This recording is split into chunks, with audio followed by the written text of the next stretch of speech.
The Lord be with you. Good day, everyone. Today is Friday, June 13, and we are commemorating Saint Anthony of Padua, the saint being invoked whenever we are looking for something. But I'm telling you, when we come to Saint Anthony of Padua, we shall not only find those things we are looking for, we shall also find Jesus. Look at this image. A man holding the baby Jesus and the Bible, a testimony of his closeness to Jesus and his great preaching. And the gospel for today from St. Matthew chapter 5 verses 27 to 32 reminds us of the importance of the purity of our heart. As Jesus said that our evil actions start from the desire of the heart. An example of that is adultery. Our lustful desire for others will be the beginning of adultery.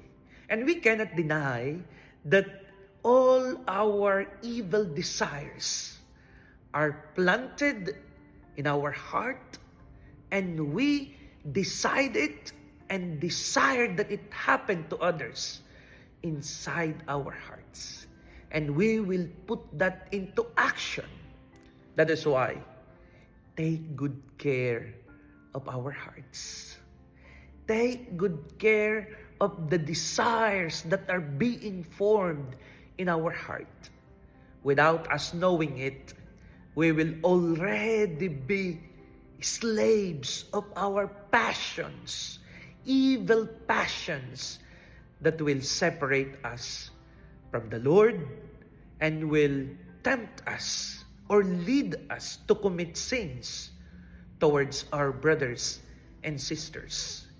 The purity of our heart will lead to the purity of intentions, which will become the pure actions and will define who we are as pure and faithful disciples of Jesus. May, like Saint Anthony, may we always proclaim in our lips the purity of our heart and continue to praise God all the days of our lives.